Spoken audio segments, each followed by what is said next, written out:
Hey guys, it's Mr. Ray. Welcome to part 3 of our online drum major clinic tutorial. In this video, it's gonna seem kind of silly to kind of talk about, but it's important. All we're gonna focus on in this video is field conducting hand positioning. So before we get started with any kind of conducting pattern or talking about any kind of playing, we're gonna talk about how our hands are supposed to be and how they're supposed to look as you're conducting the field show, as you're conducting in parades, you're just conducting in general. This is how they're supposed to look when you're being judged and critiqued on the field. Okay, so the first thing that you want to do is you want to make sure that all 4 of your fingers are pressed together. Okay, I suffer from flyaway pinkies, where I'll conduct a lot and my pinkies will separate by a really good chunk of distance, and then my fingers kind of separate just a little bit. You really want to avoid your fingers being apart at all. You want them to be like almost really tense. Make sure that there aren't any spaces. Make sure they're together.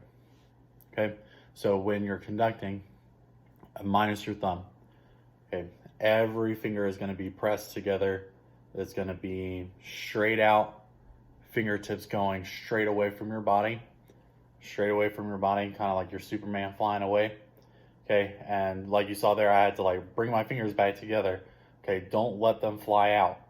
Don't let your pinkies loosen up. Keep them together. Don't let them separate. Okay, the next really important thing to talk about is our thumb positioning. We can get in a lot of trouble depending on who the judge is for thumb positioning. To some judges, it doesn't matter. To some, it matters the most. You ideally would want your thumb to be tucked underneath your hand. Okay, so kind of looking straight out at my left hand right here. Okay, so you don't want your thumb out and you don't want to level with your other fingers. You want to tuck it in underneath your fingers, and you wanted to kind of make this almost like surfboard look with your hand, and you want your wrist to stay in line with your forearm. You don't want a really bent wrist either way.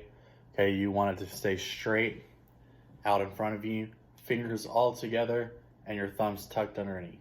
Okay, if you have any questions about how our hands are supposed to look, just shoot me a message or ask one of the other drum major candidates if you're doing something right or if you need some help with anything else. Other than that, I'll see you guys in the next video.